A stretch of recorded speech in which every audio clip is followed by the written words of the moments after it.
Buenos días, buenas tardes, buenas noches a cada uno de los que van a estar revisando esta enseñanza de manera sincrónica y a través de las redes sociales. Un abrazo fraterno. Muy bien, empecemos. Hoy nos toca nuestro estudio propiamente Marcos capítulo 3, verso del 1 al 12. Vamos a revisar el texto sagrado en el Evangelio según San Marcos capítulo 3 y nos vamos a encontrar con dos historias. La primera continúa el proceso del Shabbat, pero desde otro ámbito, y la segunda tiene que ver con un milagro, por lo cual se hace referencia de un proceso de restauración escatológica en cuanto a la línea del Shabbat y la conspiración contra el reino o el establecimiento del reino de Dios. ¿Sí? Dentro de eso podemos revisar lo que dice las Sagradas Escrituras y lo leo rápidamente. O Dieguito, ayúdanos con la lectura. Eso. Listo, dice, en otra ocasión entró en la sinagoga y había allí un hombre que tenía la mano paralizada. Algunos que buscaban un motivo para acusar a Jesús no le quitaban la vista de encima para ver si sanaba al enfermo en día sábado. Entonces Jesús, hasta el 12, paz, hasta el 12, Hasta el 6 nomás, mijo. ya, me quedé en... Algunos buscaban motivo para acusar a Jesús. No le quitaban la vista de encima para ver si sanaba al enfermo en día sábado. Entonces Jesús le dijo al hombre de la mano paralizada, ponte de pie frente a todos. Luego le dijo a los otros, ¿qué está permitido en sábado? ¿Hacer el bien o hacer el mal? ¿Salvar una vida o matar? Pero ellos permanecieron callados. Jesús se les quedó mirando, enojado y entristecido por lo obstinados que eran, y le dijo al hombre, extiende tu mano. Así que él extendió y la mano quedó restablecida. Tan pronto como salieron los fariseos, comenzaron a tramar con los partidarios del rey Herodes cómo matar a Jesús. Amén. Amén. Muchísimas gracias. Mi hermano José, lindo verle. Oiga, un abrazo, un abrazo. Buenas noches con todos. Mi querido Nico, bendiciones, bienvenido. Ahora bien, entremos en materia. Luego de que en el día de reposo, en Shabbat, en el cese de actividad para adoración, venían o caminaban por en medio de los sembríos, literalmente los discípulos empezaron a agarrar las espigas, a comer, y ya hubo un primer encuentro, un primer desafío, por así decirlo, por parte de los fariseos en decirle, mira lo que están haciendo tus discípulos, están rompiendo la ley del Shabbat. Dentro de la línea de la ley del Shabbat está en que no tienen que realizar ningún tipo de obra y también lavarse las manos antes de comer. Sí, había todo este tipo de enseñanzas. Entonces, en ese momento, el Mesías les confronta y claro, ellos se quedan en la línea de que, ok, no es tanto de la línea de Shammai, es la línea de Gilel. Ahora entre el 3 dice que en esta ocasión el Mesías ahora está en la sinagoga.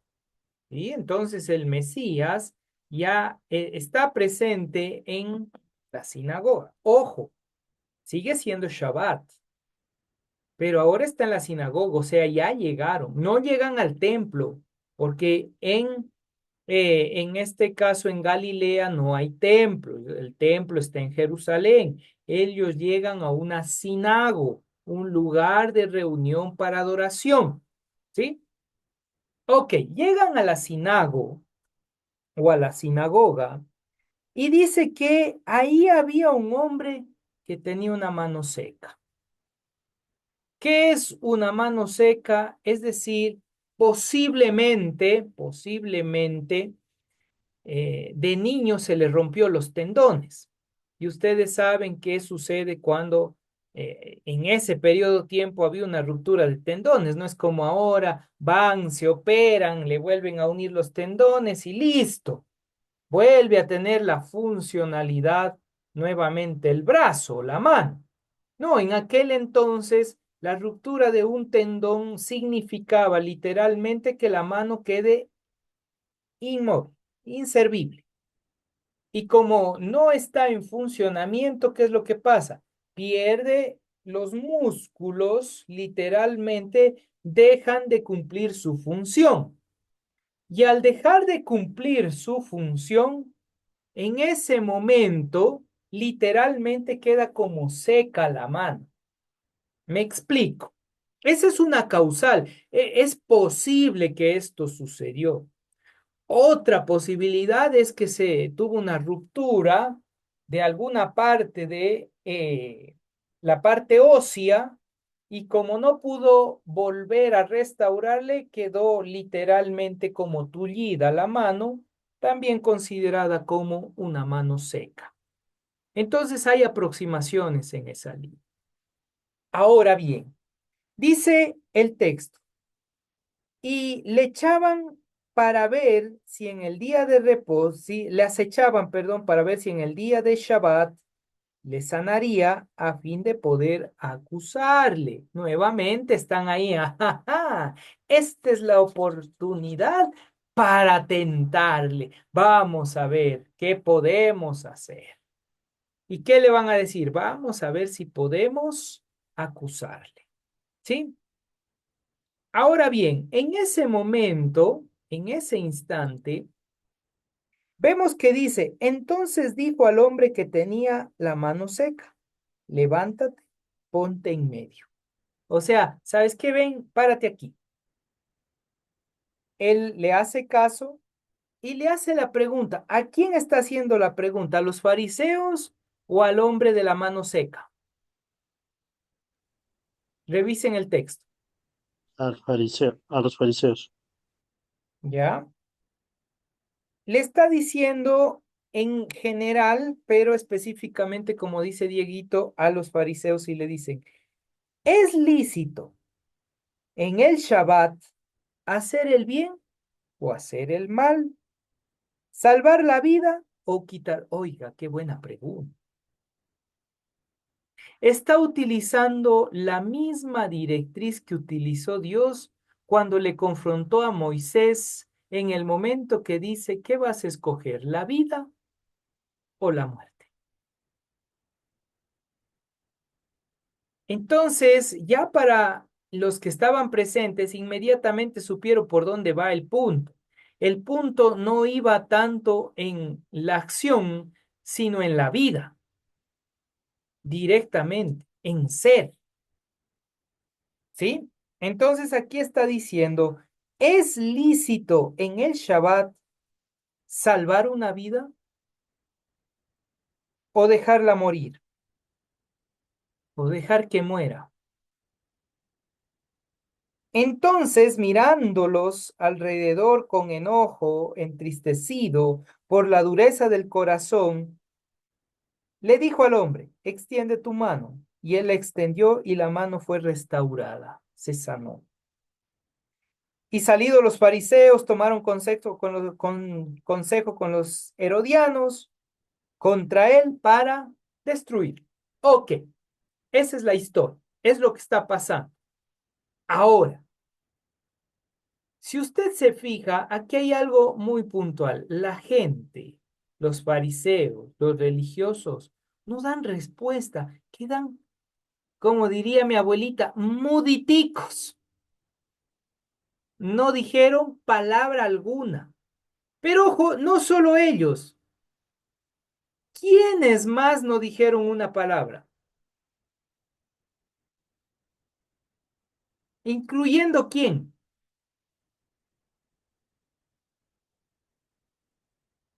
Revisen el texto. ¿Quién más se incluye en el punto de no decir nada? El mismo que tenía la mano seca. ¿Se da cuenta? O sea, hasta él se quedó como, ¿y ahora qué respondemos? A mí me conviene decir, no, no, no, hay que hacer la sanidad, el milagro, pero los fariseos me van a apedrear. Como que hay temor en el momento de un milagro, como que tenemos miedo, temor en el momento de una acción de Dios. Confiamos más en lo que puede suceder a nuestro alrededor que confiar en la acción divina. Y esto es increíble. Seamos sinceros, todos los que estamos presentes.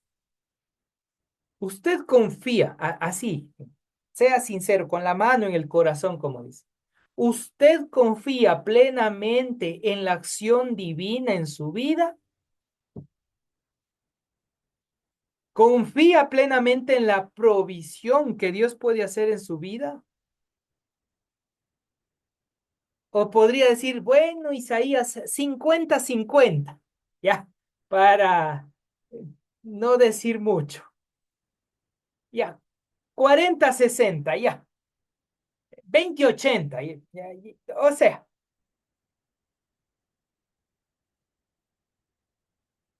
quiero decirles algo, familia, con mucho dolor.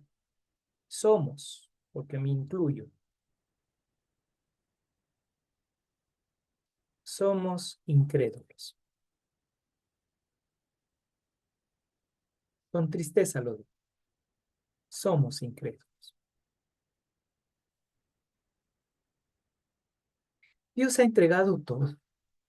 Dios ha hecho todo. Dios nos da todo.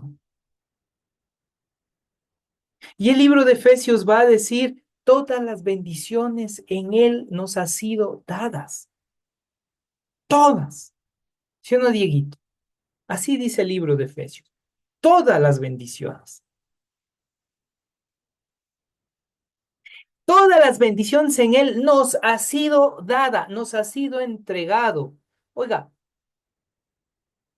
y qué incrédulos que somos. Tenemos hasta miedo de salir de la casa. Ahora, tampoco estoy diciendo que salga nomás a medianoche y viva la fiesta. No, también hay que ser prudente y sabio. Pero a veces estamos tan temerosos, pero tan temerosos, que ni siquiera queremos salir de casa.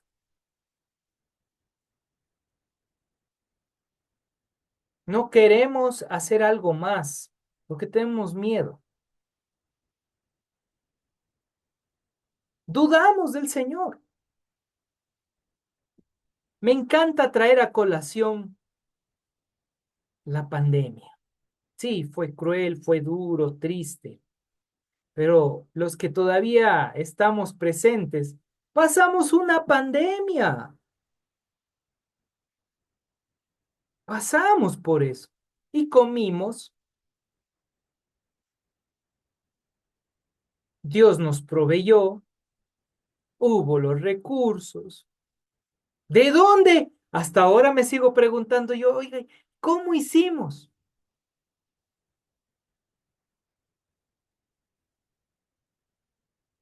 Yo no hasta con deudas soy yo, con créditos. Y Dios proveyó durante ese tiempo. Y no fue 15 días, no fue un mes. ¿Cuánto fue? Literalmente, ¿qué tiempo estuvimos metidos, encerrados en casa? Casi 2 años. Casi 2 años. Y en 2 años establecí, redondiemos ya, en 2 años. En 2 años que estuvimos en casa, ¿nos faltó que comer?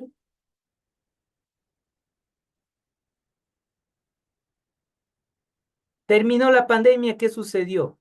Volvimos al trabajo. Volvemos al trabajo y andamos angustiados, desesperados. Señor, bendíceme, dame, ayúdame. Y empezamos con lo que sería el síndrome de oveja. Dame, bendíceme, cuídame. Así estamos. Qué incrédulos que somos. ¿Y por qué? Por miedo, por temores, que ni siquiera nos han llegado y estamos con miedo, óigame. Me explico. Aquí nos muestra algo muy puntual en el verso 4 cuando hace la pregunta, ¿es lícito en los días de reposo hacer bien o hacer mal, salvar la vida o quitarlo? Pero ellos callaban, no dijeron nada y nadie dijo nada. Por lo menos dice, y respondiendo, el de la mano seca dijo, Señor, hay que hacer el bien, hay que dar vida. Ni él siquiera expresó algo, quizás por miedo. Y viendo la dureza del corazón y aún medio entristecido, me supongo, en medio de todo, le dice, ¿sabes qué? Extiende tu mano. Es increíble, veámosle un ratito en el contexto, cuando nosotros analizamos el texto, en la sección del 1 al 4 aparece como un proceso trampa. La trampa es, vamos a atraparle aquí, vamos a preguntarle a ver si rompe el Shabbat en las líneas de sanidad. Pero recordemos que si hubiese habido alguien del grupo de Gilel, hubiese dicho salvar la vida. Pero no, al parecer la mayoría era de la línea de Shammai. Y viene el desafío público. Y esa pregunta que realiza Jesús desplaza la causística, es decir, la razón ontológica, la acción divina, al mirar la inacción del ser humano. La mayoría se queda que, entonces, que muera, visto desde el Mesías es hacer el mal, porque hacer el bien es vida. Y aquí viene algo que es interesante. Miren la tradición, escuela de Shammai, para irles dando, para que usted tenga claro esto. ¿Qué decía la escuela de Shammai? La medicina o el tratamiento de dolencias crónicas es considerado melaja, trabajo manual, prohibido en el día de reposo. Dentro de la halajá expandida o la de Gilel, es netamente sitúa el debate en un nivel ético absoluto. ¿Es lícito hacer el bien o hacer el mal? Rediseña el Mesías y trabaja con el libro de Éxodo y la confrontación que Dios le hace a Moisés. Para la línea tradicional, Shammai, la única excepción, de acuerdo a lo que dicen los principios del Pikuach Nefesh, que ya habíamos visto la semana anterior, es el peligro inminente de la muerte. El principio de acción, de acuerdo a la enseñanza del Mesías, el bien es obligatorio siempre, no solo cuando va a morir. La omisión del bien ante el sufrimiento es una acción pecaminosa. O sea, si usted puede hacer el bien y no lo hace, le es considerado como pecado. Así de práctico. Si usted tiene la posibilidad de hacer el bien, si usted tiene la capacidad de poder bendecir al otro en ese momento, no dude en hacerlo. No tenga temor en hacerlo. Hágalo. Punto. De acuerdo a la tradición, el veredicto, como la discapacidad era crónica y no letal, el hombre debía esperar hasta el día siguiente en el caso de una sanidad. Oiga, ¿cuántos años vino esperando y quedarse ahí. Miren el veredicto. El veredicto en este ámbito es que el Mesías rescata la extremidad.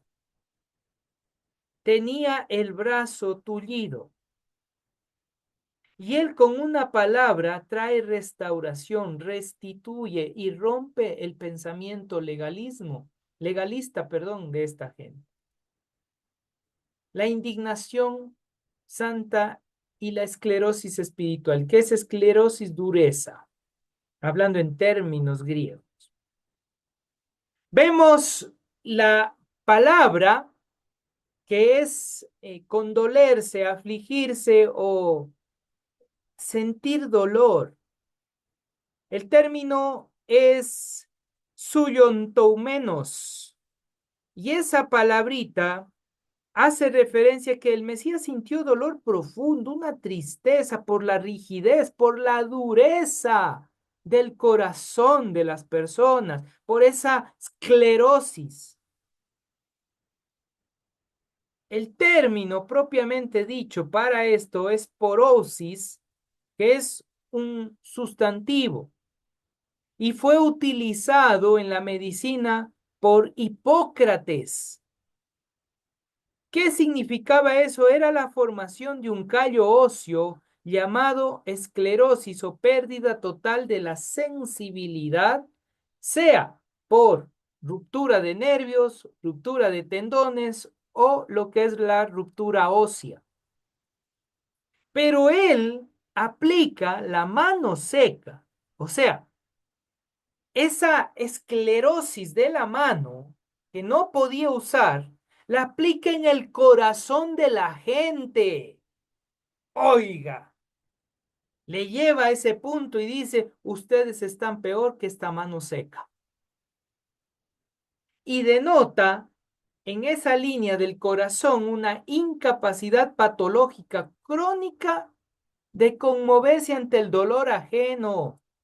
Habíamos hablado propiamente de la semana anterior que nosotros, usted y yo, debemos ser más compasivos. Y aquí vuelve a manifestarse la idea. Dice, tienen duro el corazón. La mano seca, ni la mano seca siquiera es comparado a la dureza que ustedes tienen en su corazón por no ser sensible con el prójimo, con el dolor ajeno. Ni siquiera habla de empatía. O sea, no había empatía, no había misericordia, no había nada. Solo era dureza del corazón. Ah, que espere hasta mañana. Igual conmigo no es el dolor. Yo no sufro. Y el Mesías va a confrontar ante eso y va a decir, oiga, qué pena que me da de ustedes de mirar la dureza de sus corazones. No tienen sensibilidad con el prójimo. Oiga, qué triste. Cuando usted va entendiendo el contexto bíblico, mi querida Pamela, bienvenida. Un gusto tenerte con nosotros a los tiempos. Gracias por estar con nosotros. Cuando nosotros vamos entendiendo este ámbito, hermosa familia, empezamos a comprender que el amor al prójimo incluso tiene que ir hasta en la línea de que tenemos que amar incluso rompiendo una ley conocida. Si mi prójimo o la persona a mi alrededor o aún mi enemigo necesita mi ayuda, tengo que ser compasivo. Aunque después mi enemigo me muerda la mano, no importa. Yo tengo que ser compasivo. Pero eso nos cuesta. Ahora, dos cosas que hemos visto esta noche. Uno, somos incrédulos y dos, somos duros de corazón. No hay compasión. Vuelvo y repito, durante la pandemia, Dios, en su infinito amor, proveyó para que podamos avanzar.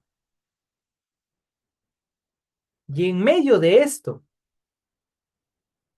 ¿por qué nosotros no ser de bendición al prójimo? ¿Dónde quedó la compasión y la bondad inmerecida por el prójimo? Dieguito, te escuchamos. Sí, precisamente acerca de lo que se estaba, de lo que se trataba, pues ahora el mensaje como nos mandó para nosotros también hacerlo. Yo estaba preparando y como usted dice, es impresionante, ¿no? Que nosotros como cristianos hemos perdido la sensibilidad, porque parece que ahora, bueno, se presenta alguien con una situación difícil y uno lo único que hace es decir, bueno, voy a orar por ti, ya oré por ti, ya me voy. Pero la persona queda o sea, ya oraste y, ¿qué hago? Ahora ten fe. Y de ahí, ahora espera en Cristo. Él te va a ayudar. Él te va a ayudar. O sea, o sea, le estamos lanzando la pelota a Dios, básicamente, ¿no? Y cuando el mandato es ama al prójimo como a ti mismo, no es que dice, verás, te voy a mandar a que ores por el prójimo y le dices que le mando a decir que sigue esperando que yo lo bendigo. No dijo así. Se ama al prójimo como a ti mismo y obviamente cuando comprendemos eso y es difícil saber que a veces uno tiene que desprenderse de las cosas, como usted dice, de uno mismo para poder ayudar, porque la cuestión no es solamente orar por esta persona o tal vez visitarla una vez, sino tratar como comunidad, como dice usted, ¿no? Tratar de formar una comunidad que ayude a las familias que están pasando por situaciones difíciles, sea económicas, o sea, de tema, qué sé yo, que necesiten un tema de terapia o, bueno, la situación que sea. Eh, yo estaba buscando justamente de algunos comentaristas bí- eh, bíblicos y dice, R.H. Lenski dice, Jesús no rompe la ley, sino Ajá. la falsa interpretación que mata la misericordia. Es importante entender eso porque realmente es eso, o sea, nosotros interpretamos, pero la dejamos en letra muerta, no la dejamos en algo vivo, en algo que funciona, que le funciona a la persona, porque no hace que el amor de Cristo llegue a ella a través de nosotros, que se supone que es eso, que nosotros llegamos a alguien a predicarle y también a mostrarle que Cristo se acuerda de las personas. ¿Y cómo se va a acordar a través de las personas? De las personas y no es a través de las propias personas, porque nosotros estamos llamados básicamente a levantar también a aquellos que están caídos. Joel Marcus dice, no hacer el bien con lo que usted decía equivale a hacer el mal. Ujú, Es el corazón, la nación la inanición ante el sufrimiento es pecado. ujú, Inacción, perdón, la inacción ante el sufrimiento es pecado.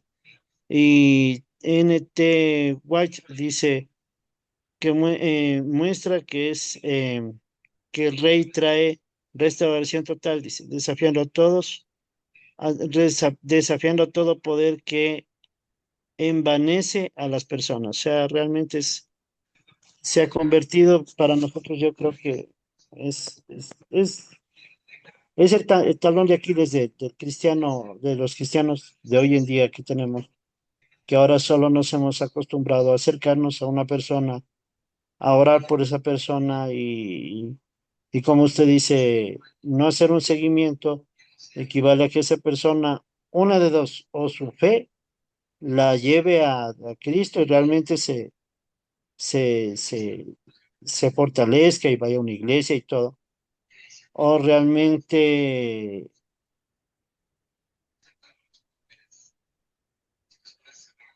como que sienta que realmente no hay esperanza y ya no quiere saber nada más de nadie.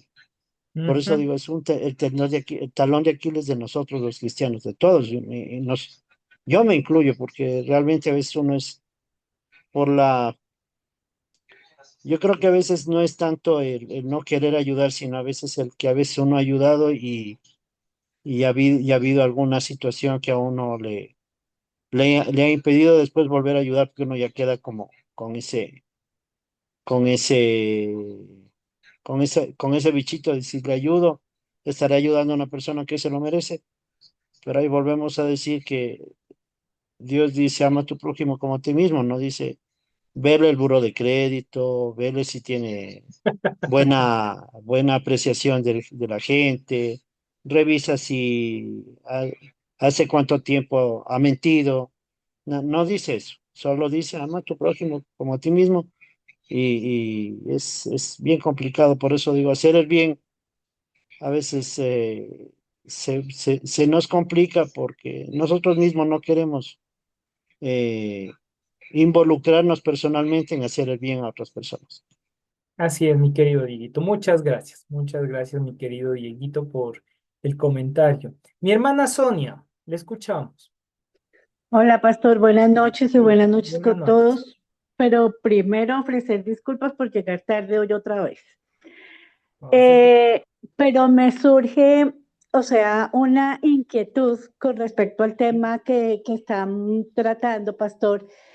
Y bueno, el hecho de la incredulidad, ¿sí? Y de ser testigos de la bondad del Señor, pues igualmente en diferentes etapas de la vida eh, ha sido más que evidente. Pero con respecto al tema de la ayuda al prójimo, pues yo siento que es un reto de todos los días. Y no solamente a nivel de la comunidad, de los, entre comillas, más cercanos, de los que asisten a la misma iglesia y eso, pero cómo poder manifestar esa ayuda y cómo poder mm, poner por obra ese mandamiento, por ejemplo, con el indigente. Aquí en Bogotá, donde vivo, pues uno sale y por doquier encuentra personas en ese estado. Personas que uno en ocasiones solamente con el olfato, pues es evidente el hecho de estar sujeto a alguna adicción, algunas cosas. Entonces, ¿cómo ofrecer esa ayuda aparte de la oración en esas personas que de camino nos vamos encontrando, pero que uno, o por lo menos yo, miro que no es el momento, que la persona no está en la capacidad de atenderle a uno una conversación, un acercamiento al Señor? Entonces, ¿cuál sería la actitud frente a esas personas? ¿Cómo poder manejar esos momentos? Línea de indigentes cuando eh, le voy a poner quizás una directriz que me llamó mucho la atención, incluso cuando estuvimos con Dani, eh, estuvimos en Guayaquil, específicamente, ay, se me fue el nombre del lugar. ¿Recuerdas, Dani, el nombre? La isla Trinitaria era, se me fue el nombre. Bueno, cuando estuvimos ahí, propiamente, Sí, la isla Trinitaria era. sí, nosotros nos encontrábamos y salíamos y junto a la iglesia, a la siguiente calle, había literalmente chicos, jóvenes, edades entre 13 máximo 18 años, en la calle durmiendo, que estaban drogados. Y el pastor y la pastora nos expresaban, o la mamá del pastor, que cada cierto periodo tiempo ellos les reunían, les daban un baño y les daban de comer. Sabían que iban a volver al vicio, pero por lo menos ese ratito tenían algo en el estómago. ¿Cuál sería una de las formas de poder demostrar yendo a la línea de indigentes? poder demostrar ese amor al prójimo es, ok, ya, digamos que no se dejan bañar porque algunos ya tienen línea esquizofrénica y le tienen miedo al agua, pero por lo menos un pancito, si es que aceptan una colada, toma, por lo menos hoy comiste sal. No sabemos cómo esté tu vida, pero por lo menos hoy hice algo. Y como dice Willy, no para la foto, porque ese es otro problema egocéntrico destructivo, que ahora hacen todas esas labores, sacan en YouTube o hacen o toman fotos solo para elevar el ego, y eso es pecado. O sea, lo que dice el texto sagrado, lo que hace tu mano derecha no sepa la izquierda, punto. O sea, si se va, se da, se alimenta, irlo de todo corazón, entregar, por lo menos hasta donde alcance, qué sé yo, cierto día salir y entregar una coladita y un pan, o por lo menos un pan. Bendito sea el Señor. Nosotros estamos con el proceso de nuestra fundación y queremos empezar a apoyar especialmente a los niños. Por lo menos darle de comer algo, ya hemos estado trabajando con ellos y eh, estar ahí apoyándoles y ahora emprender con esa línea de por lo menos una vez a la semana, nosotros ser de bendición y darles algo a esos niños. No sabemos, puede ser que los papás sí tengan o no tengan, pero que vengan, disfruten, compartan y ya estamos, por lo menos actuando en esa línea de poder ser de bendición. Entonces, mi hermana Sonia, basado en esa directriz, aún a pesar de, si observo que las personas indigentes quizás tengan algún tipo de vicio, pero el punto es, por lo menos, que de mi parte podamos colaborar con algo, aunque sea que coman un pancito, si es que aceptan. Y si no aceptan, pues se intentó. No sé si en algo he podido responder su consulta, mi hermana Sol. Sí, pastor, igualmente, pues digamos que esa línea es de ir uno preparado con la intención de salir a hacer su diligencia y su vuelta, pero ir preparado para poder brindar ese pan que dice el pastor. Sin Ujú, embargo, muchas veces, por lo menos aquí en el servicio público, eh, pues ellos lo que básicamente piden es dinero. El mayor valor para ese habitante de calle es que se le dé plata. Entonces, pues es un poco difícil, pero el pastor lo dice, es la intención que haya en nuestro corazón, de qué manera lo reciban cada persona, pues ya es, entre comillas, el problema del otro. ujú. Sí, entonces, miren, ahí hay algo muy importante que nosotros debemos entender, que sí, ellos nos piden dinero, pero ya la intención de nuestro corazón de hacerse de acá, es decir, de darles algo de comer, ya es restauración. Acepte o no acepte, usted lo intentó y delante de Dios, eso es el principio básico. Es que hicimos algo, ¿sí? Ojo, aquí viene varios puntos y varios análisis, perdón que me extienda en esta línea antes de entrar al punto 2, pero aquí hay algo muy puntual, el asco, el miedo, los temores, todo eso es porque algo estamos sufriendo interiormente. Y ahí toca hacer un análisis. Yo tengo que hacer, ¿por qué me da asco esas personas? Porque recuerden que nosotros somos un acúmulo de emociones y sentimientos desde la niñez. Posiblemente yo pasé por un trauma y ese olor fue parte del proceso traumático. Entonces, inmediatamente yo conecto eso y me produce asco, me produce náusea o me produce miedo o me da cierto tipo de temor. ¿Por qué? Porque pasé por una circunstancia y eso necesito empezar a trabajar y sanar. Por eso debemos ir observando qué es lo que pasa con nosotros, porque muchas veces nuestra forma de actuar, nuestra forma de ser, es porque también traemos una crisis que necesitamos restaurar y sanar. Entonces, buena pregunta durante este tiempo, ¿por qué? A veces nosotros, por causa de la influencia de papá, influencia de mamá, malas situaciones que tuvieron papá y mamá, a veces nos meten esos miedos. ¿Y qué es lo común? Mira, mira, mira, cuidado que esos son ladrones. Oiga, las personas eran tranquilos, no tenían nada, pero ya le meten miedo a los niños. Y ese trauma, ese temor, ese miedo, van a crecer los niños con eso. Entonces, ¿qué hace un niño? Le ve cualquier persona así que dice, ay, este es ladrón.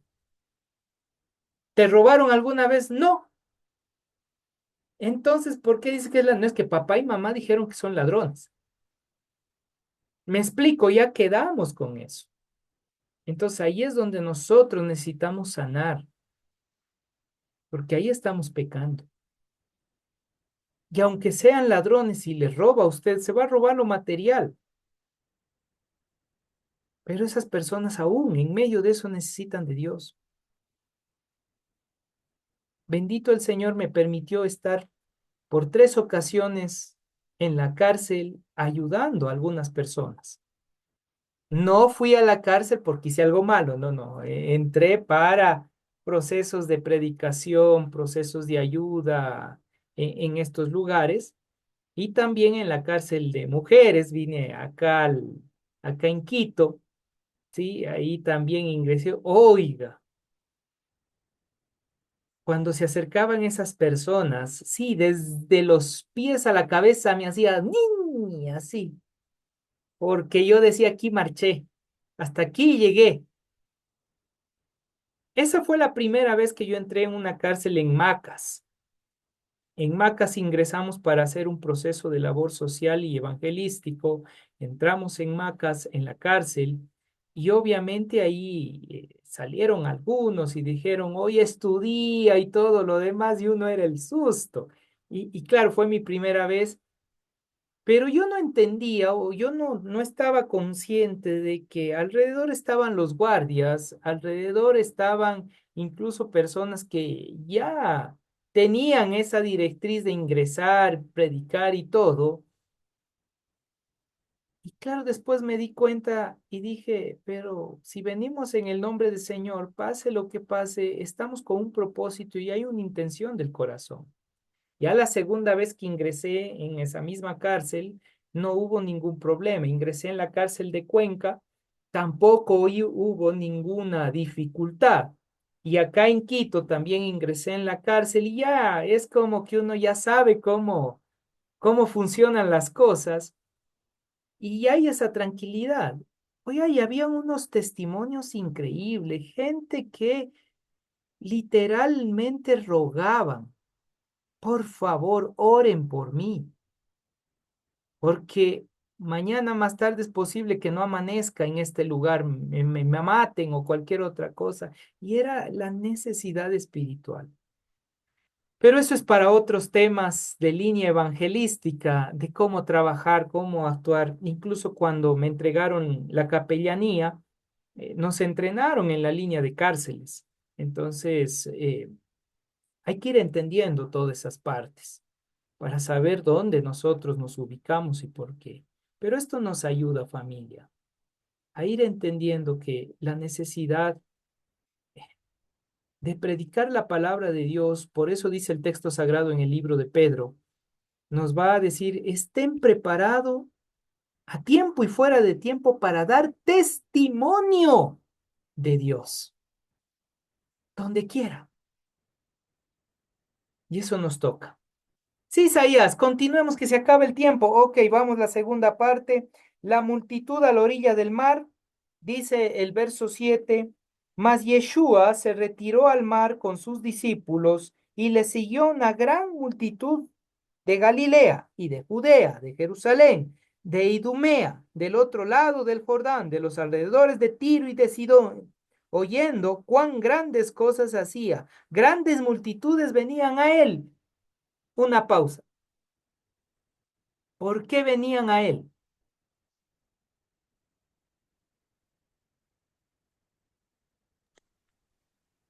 Tal vez, pastor, era por el tema de que no habían recibido comida la vez anterior, si no No, estoy mal. aquí todavía no hay Ah, comida. No es por si acaso. Paz, Sí, mi Tal hermana vez Sonia. para encontrar paz en su alma. Paz en su alma. Mi hermana Sonia decía algo.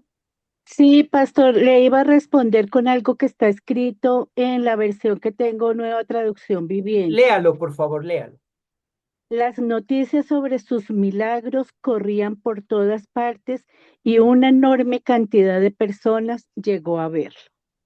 El ser humano y nosotros nos incluimos, a veces queremos ver milagros así, sobrenaturales, especiales, para tener fe.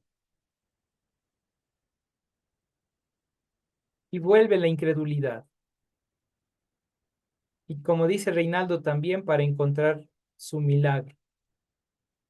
Oiga, a veces nosotros estamos esperando un milagro así increíble y no nos damos cuenta que nosotros ya somos un milagro en Dios. Diariamente recibimos un milagro, respiramos, podemos comer. Yo creo que la mayoría que estamos presentes acá, eh, hay sabor de la comida, a menos que esté con COVID. Pero recuerdan cuando les dio COVID y algunos de ustedes tuvieron ese efecto que no podían saborear. Como decía mi esposa, qué feo, sin sabor la comida, no sé si le pongo sal o está salado, nada.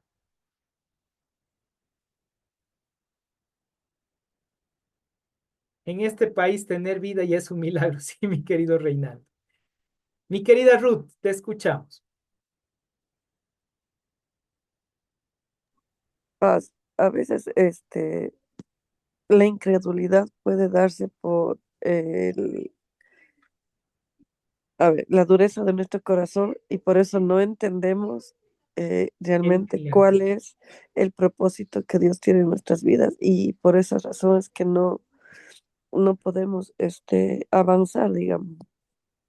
Tienes toda la razón, mi querida Ruth. Aunque ahorita tienes toda la gripe encima, pero tienes toda la razón. Recuerdo un escrito que decía, el ser humano, por causa de su dureza de su corazón, busca milagros. Mas el que tiene un corazón sensible, ya ve el milagro cada día. Que es hermoso ir entendiendo que nosotros no deberíamos buscar a Dios por un milagro. Ya el milagro nos dio. ¿Y cuál es el milagro que Él nos otorga? La salvación. Entonces ahora lo buscamos para aprender a disfrutar la salvación. Y aún eso ya es un milagro maravilloso que por incredulidad y dureza del corazón estamos esperando. Oh Señor, si tú me haces el milagro, te prometo por esta que voy a la iglesia. Y así están. ¿Por qué? Porque como se fueron de caminata a la Virgen de la Nube, a la Virgen del Quinche, Virgen del 16, etcétera, se fueron en todos esos procesos y ahí, entre comillas, le hizo el milagro y usted ya se quedó con eso. ¿Sabe una cosa? Los que somos o queremos o anhelamos vivir en la sensibilidad espiritual, ya vemos que el mismo hecho de vivir y respirar ya es un milagro hermoso. Continúa el texto. Y dijo a sus discípulos que le tuvieran siempre lista la barca a causa del gentío, para que no le oprimiesen, porque había sanado a muchos de manera que por tocarle, cuantos tenían plagas caían sobre él. Y los espíritus inmundos al verle se postraban delante de él y daban voces diciendo, tú eres el Hijo de Dios. Mas él le reprendía mucho para que no le descubriese. Calladito te ves más bonito, bicho feo, les decía. Entonces, bueno, Ese es como lo interpreta Isaías. Entonces, aquí vemos todo un proceso que empieza en esta línea, netamente la condición adquirida, el acto redentor, la reintegración soberana, y todo eso se va a manifestar en contra de fariseos, saduceos, herodianos y todos los que están ahí presentes. Se da un nuevo proceso como un éxodo masivo y todos van a verle al Mesías por todos los milagros que van ocurriendo, porque están esperando su milagrito también o ver algo sobrenatural, al punto que pierden la visión y dejan de entender la realidad mesiánica.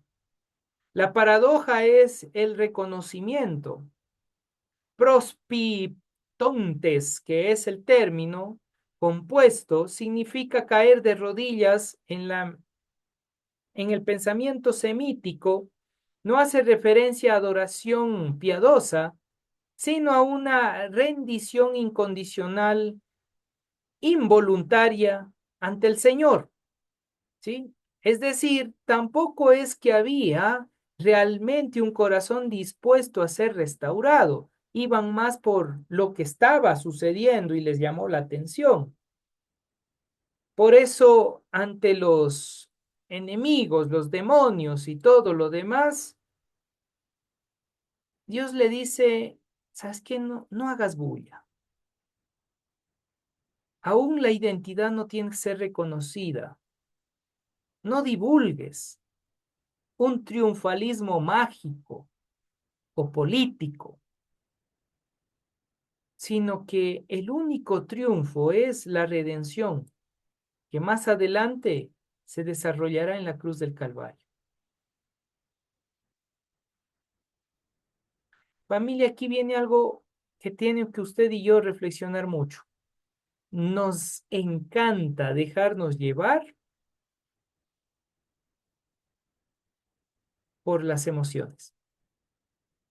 Escucho un predicador emocional y que hace, ay, qué lindo, esto sí, palabra del Señor, te adoramos a ti, porque, oiga, cómo le emocionó. 3 doritos después ya se olvidó. ¿Y de qué predicó? No sé, pero estaba lindo. Porque se quedó solo con las emociones. Mucho cuidado con el triunfalismo, lo mágico, algo sobrenatural o espectacular. Mucho cuidado con eso. Y entre comillas, como diría Willy, ese mover del espíritu, entre comillas, de que esto sí es la acción divina. Mucho cuidado. Porque de acuerdo al texto sagrado, hasta el Mesías dijo, calladito, no me dices nada. Nada de estar haciendo aquí bulla, porque esto no es para show, esto no es para entretenimiento, esto no es para que la gente venga, porque la gente puede llegar, venir, pero entender mal el Evangelio. ¿Y cuál es entender mal el Evangelio? Es pensar que Dios se mueve solo en los milagros. Oiga, el milagro ya está entre nosotros. La acción divina es la restauración integral de nuestras almas. Ese es el milagro sobre todos los milagros, la salvación que usted está viviendo, que yo estoy viviendo. No hay regalo más maravilloso que el don de la salvación, que el regalo de la salvación, que el dorean, tu soter, estoy hablando en griego. Es el regalo único y especial de la libertad y la salvación. No hay regalo más hermoso. ¿Qué más estamos esperando? ¿Qué milagro quiere ver usted para empezar a tener una transformación de vida? Si ya Dios le ha dado todo y ha hecho todo por cada uno de nosotros, ¿qué más esperamos? En conclusión, hermosa familia, lo que hoy hemos analizado y hemos visto nos lleva, número uno, a dejar de ser incrédulos. Número 2, a empezar a mirar al otro como a nosotros mismos, en ese amor al prójimo. Número 3, reconoce que ya tu vida es un milagro delante de Dios. Y número 4, no te dejes llevar solo por las emociones. Ten la convicción de vida que Dios es tu Señor y tu Salvador, y no hay otro como Él, y Él se ocupará de tu vida y de tu alma. Punto. Amén. Ruth, recoge los diezmos y listo. Amén, amén, amén, pastor. Paz, no puedo, estoy muy lejos y encima muriendo aquí. Vamos a orar y darle gracias a Dios, porque yo creo que hay mucho de lo que hoy hemos visto en las Sagradas Escrituras que necesitamos trabajar en nuestra alma. Mucho que necesitamos trabajar. Mi querida Kerly, guíanos en oración para cerrar este tiempo. Sí, pastor. Oremos. Amado Padre Celestial, te bendecimos y te damos las gracias, Señor, por este tiempo que tú has hablado en nuestras vidas. Gracias, Señor, porque el milagro que tú haces en nuestra vida es todos los días, al levantarnos, al despertarnos a un nuevo día, al compartir en familia, al compartir con compañeros de trabajo, con vecinos, con hermanos en la fe. Y también, Señor, al acostarnos en nuestros hogares, Señor, gracias porque ese milagro lo podemos ver aquí, Señor. No te podemos ver, pero podemos sentirte y podemos ver esos milagros todos los días en nuestra vida. Señor, y que asimismo, como hemos aprendido en esta noche, podamos tener esa compasión también por los demás. Lo que nosotros disfrutamos, Señor, que también podamos compartirlo a los demás, a los que más necesitan, Señor, que podamos despojarnos tal vez de la vergüenza, del qué dirán, y simplemente, Señor, cumplir con tu palabra, con el mandato, Señor, que nos has dado para todos, Señor, y es hacer discípulos, llevar tu palabra a todo rincón, Señor. Y Dios, que podamos cada día movernos en fe y no por emociones. Creerte a ti, Señor, aun cuando lo que estamos esperando no llega, pero sabemos, Señor, que en ti todo es posible. Gracias, Señor, por este tiempo, que seas tú bendiciendo al pastor, a su familia, a cada hermano presente en esta noche, Señor, y a aquel que no pudo, Señor, llegar, pero que sabemos tú también puedes, allí donde esté, bendecirle y hablarle también. Mi Dios, te alabamos, te bendecimos, que en esta noche podamos descansar meditando en esta preciosa palabra. En el nombre de Cristo Jesús. Amén. Amén y amén. Prendemos nuestras cámaras, nos preparamos para la foto oficial.